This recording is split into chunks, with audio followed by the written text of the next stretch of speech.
Good morning, un caro saluto dall'Inghilterra, sono nel Somerset e stiamo andando ad incontrare James Montgomery, il produttore dello storico Cheddar che trovate poi nel nostro negozio.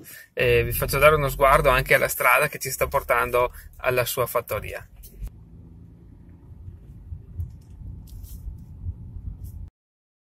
And so the cows are milked in here,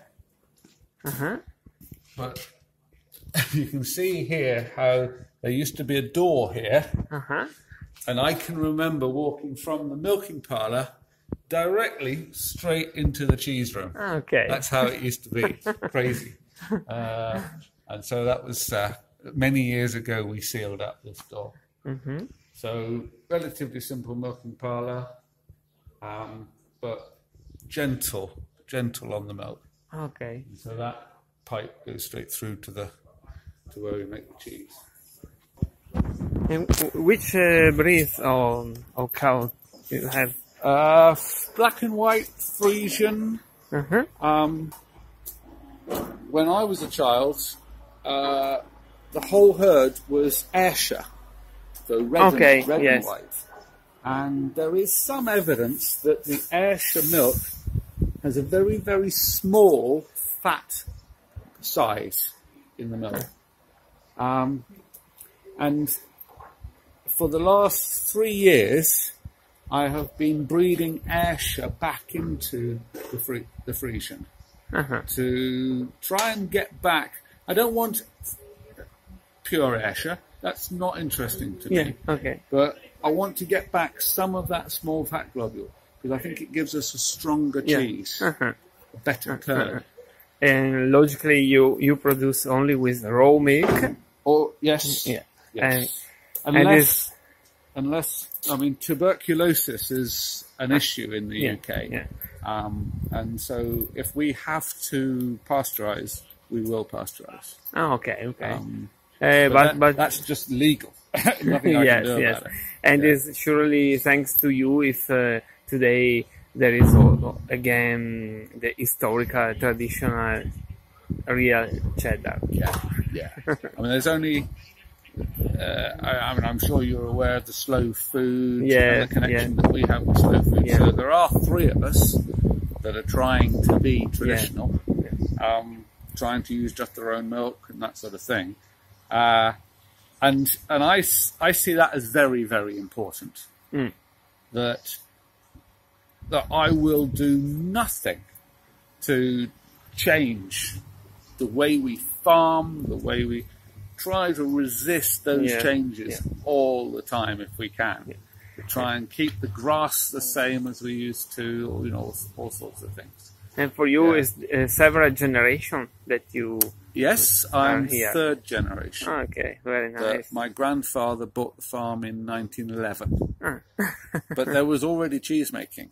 On the particulars of sale, we find that there was already cheese. We have this historical cheese shop. It's a family store since 1969. Right. That's right. Yeah. Oh, good.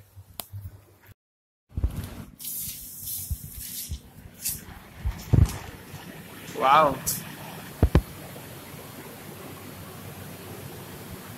Fantastic.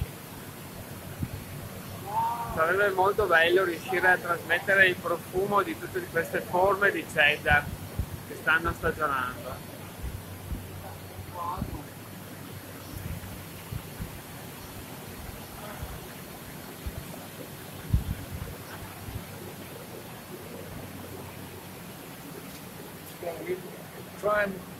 The molds are really good for us. So we like to have, you see how just a little dust comes off? And that tells us the humidity is correct when the molds are growing fast. For me, the importance of making a traditional cheddar with no plastic, and we wrap the cheeses in cotton cloth. The reason for doing that is so that the cheeses can breathe. So that there is some exchange of oxygen. And in my experience, best cheeses are the ones where there has been some exchange of gases. Yeah. If we put too much lard on the cheese, if we seal the cheese for too much of its life, it changes the flavour. Okay. No question. Okay. And so the moulds here, these moulds, they're eating the little bit of lard that we stick the cloth on with. And so the moulds allow the cheeses to breathe. And it changes everything. Really important. But sometimes the moulds will get inside the cheese. Yes. We get a little blue Yes. inside the cheese. Yeah. If it's not too much, Doesn't matter. Not a problem. If it goes all the way in, right across the cheese, then sometimes it's a problem. Yeah.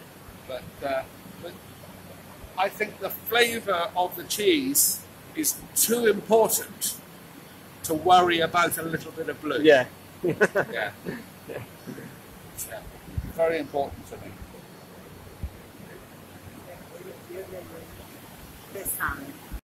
So you can see the pattern of the cloths. So there are 2 layers of cloth there, Yeah. or 3 layers of cloth there, and just 2 layers here. Mm-hmm. So the caps Yeah. come down the side, but these are slightly greasy, so you can feel the lard on them. Yeah. And so we use the lard just to stick the cloth to the cheese. But because the curd coming out of the press is probably still it comes off the table at about 25 degrees centigrade, and so it will still be probably 18, 19 degrees when it comes into this room. And so this room is at about 11, 10 and a half to 11. So if you take a cheese and change the temperature and change the humidity, it will crack. Yeah. The surface will crack. And so we have to put a little bit of something on the cheese just for that first month. Yeah. But after that first month, the cheese is the right temperature, it's happy in this room, you don't really need the lard anymore. Yeah. And so the lard's there just for that first bit, and then it can go. Okay.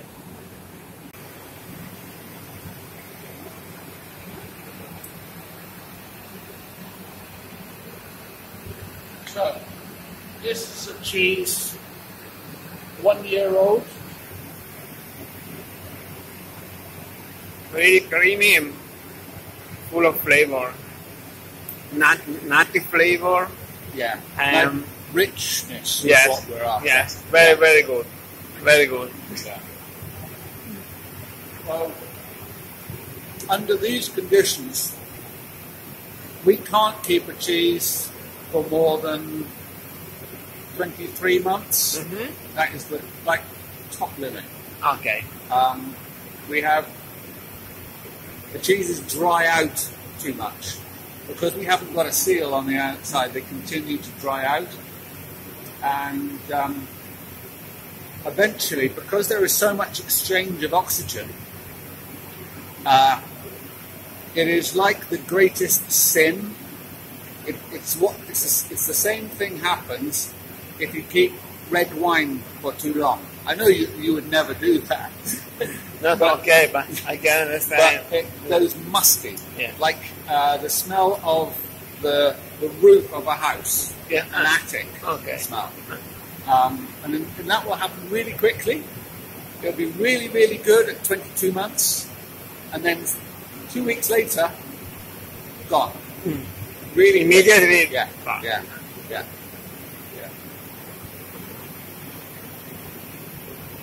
Thank you.